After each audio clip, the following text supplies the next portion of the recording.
So hey guys, and welcome to the Random Watch Do channel. Thanks for joining me for another video. If you're joining me again from having watched some of my previous videos. If you haven't watched any of my videos before, welcome. My name's Mark, and I'm just a random watch dude, guys. I just make videos about my random watch journey. Some of my videos are quite random, and today I'm going to talk about something very random, or a couple of things very random. I want to talk about Rolex because if you haven't seen any of my previous videos, I am currently serving my time in Rolex Purgatory. And every now and then, when you're in Rolex Purgatory, you have to pay your penance, and you have to make a visit to your local Rolex AD. And this is what happens when you're in Purgatory. You just can't stay away from the AD, and you have to keep going in there and just looking at watches that you can't have because they're not actually for sale. Now I'm going to talk about, I tried a watch on this week actually, a Rolex, and I'm going to talk about that. But just before that, I'm going to talk about something else really random, which is this. So I've got a watch on each wrist today. I'm only just doing this for a bit of curiosity actually. So on my right wrist today, and generally speaking guys, I wear my watches on my right wrist anyway, even though I'm right-handed. Call it cack-handed if you like, that's what I call it. So today on my right wrist I've got my relatively new, or new to me, Omega Speedmaster Triple Date. Lovely watch with a beautiful blue dial there. Look at that, stunner. So this watch arrived with me just, cool, blimey, less than 2 weeks ago. And then shortly after that, guys, I just bought this watch. Now this is the Omega Seamaster Summer Blue. I'm not sure if I can catch that in the light at this angle, but this is a 41mm Seamaster, which I only actually landed this week. Bought this one on a bit of a whim.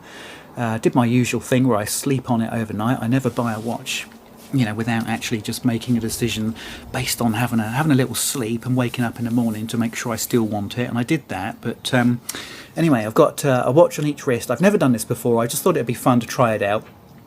I think it's because they were both running and they're both blue dial Omegas. The question I've got for you guys is, I mean, I wear my watch on my right hand generally, which everybody thinks is a bit weird. But I'll tell you what I think is really weird, is you guys that wear your watches on the left hand, even though you're right-handed, this thing here, this crown, it gets right in the way. So every time I sort of go to bend my hand, you know, up like this, the crown digs into it.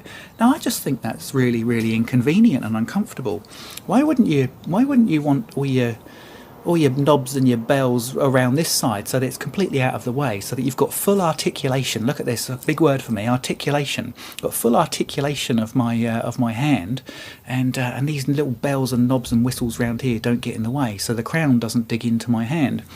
So tell me guys, explain this to me, you guys that think it's really odd to wear your watch on your right hand. This is bloody impractical if you ask me. And if I was designing a watch from new, you know, if somebody said to me, design one of those big clock things that you see on the wall that you can actually wear on your wrist, you know, I definitely wouldn't design it with the crown on the right hand side. It just, it would be on this side. Anyway, I digress. I want to talk to you today, more importantly, about my visit to the Rolex AD this week. And they happen to have, there's a couple of watches that I want to talk about, guys. They happen to have two watches of interest to me. They had a full display, by the way, of lots and lots of different watches. They had lots of Submariners and GMT Master 2s. What else did they have? Yeah, the Sea Dweller, the Deep Sea James Cameron, couple of Daytonas. They had some day dates. They had a really, really nice range of Rolex on show. And I went in on a Monday morning actually, and it was very busy. I was quite surprised by quite how busy it was. So certainly, you know, the interest in Rolex, guys, it really isn't dying off at all. Trust me, it's just not. It's absolutely flatlined at the very peak where it was even 2 or 3 years ago. In terms of people going into the ADs, I haven't seen that drop off at all. Whenever I visited my other AD, so this is the AD that I still hold in high regard. The other AD that I don't anymore, they were empty, but that's no surprise to me at all. But the watch I wanted to talk to you about first that I tried on was the 40mm Rolex Explorer. So the Rolex Explorer is kind of a no date. It's pretty much, I suppose you could look at it, you could view it as an Oyster Perpetual but a slightly more sporty, utilitarian version of that, less dressy. So it's pretty much completely brushed. Certainly got a brushed, finished all over the bracelet. And also the bracelet has the fold-over clasp, which you don't see on some of the other dress watches that Rolex make that have just got the straight flippy clasp without the actual extra flip lock that folds over. So it's a nice sporty looking watch, and last year Rolex released a 40mm version of that watch. It's always been 36mm, apart from a period of time where they made a 39mm Explorer, and that was discontinued a couple of years ago. And I believe it was discontinued because it actually wasn't very, very popular. And then Rolex, so it started with Edmund Hillary, you know, back in the, I think it was probably when's that now, the 60s, the 50s or 60s, Edmund Hillary kind of took the Explorer to the top of Mount Everest when he went explored and got to the top of Mount Everest. Although, and even the sales associate was keen to remind me of that, you know, that this Explorer was Edmund Hillary's famous watch. Well, it wasn't. I gather he didn't even wear a Rolex Explorer when he got to the top of Everest, but he later flew over the top of Everest in an aeroplane wearing a Rolex Explorer. That's what I've heard anyway. But anyway, so it was the Explorer's always been a 36mm watch up until, I was going to say 5 or 6 years ago. I think Rolex made it, they beefed it up and made it a 39mm. It wasn't particularly popular, and then they brought it back down to a 36, and then they discontinued the 39. But then last year they re-released a 40mm Explorer. Anyway, I tried it on because I thought, hey, this will be fun. Let's just see what this feels like on the wrist. Might be a really, really nice alternative to something like a Submariner, which is virtually impossible to get your hands on.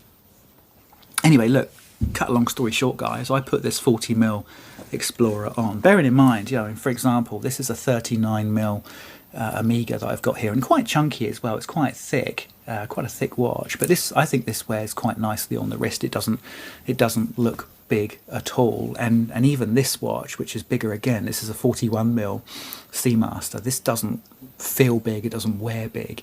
It just wears like a 41mm. And I've got a 7.25 inch wrist, by the way, which is, you know, average Western guy's wrist, I guess you could say.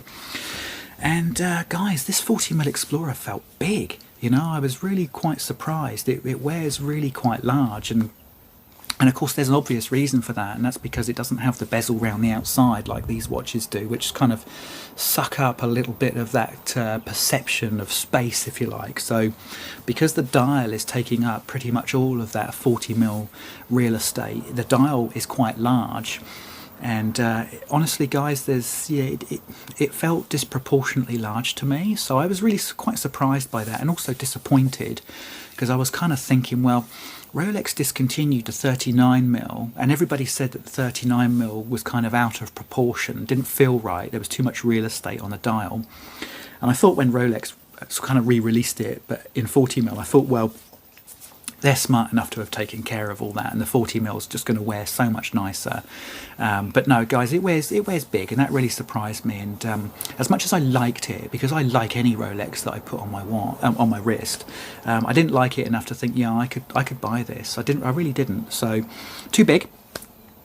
Nice clasp, nice bracelet, comfortable watch. Too big. That was my view on the Explorer. So I said thank you very much, put it down. And anyway, I saw another watch, and I wanted to talk about that as well. An interesting, I guess, detour really. I saw in the case, and I didn't try it on because I was getting a bit late for lunch. I was meeting my wife for lunch in town, and I didn't want to be late for that. So you know, didn't want to be late, you know, for an appointment with the boss, really, do you? It doesn't go down well. So had a lunch date with the wife to get to. I thought I really liked the look of that DJ41 that was in the case, and I took a picture of it. I'll put it up here.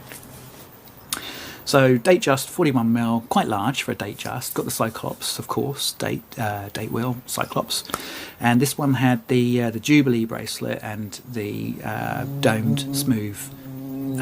Sorry, there's a wasp attacking the microphone. Had a Jubilee bracelet and a domed smooth bezel, which is not an unusual combination. It's a less commonly desired combination, but just bear with me on this. I looked at that watch, and when I first looked at it, I thought, you know what?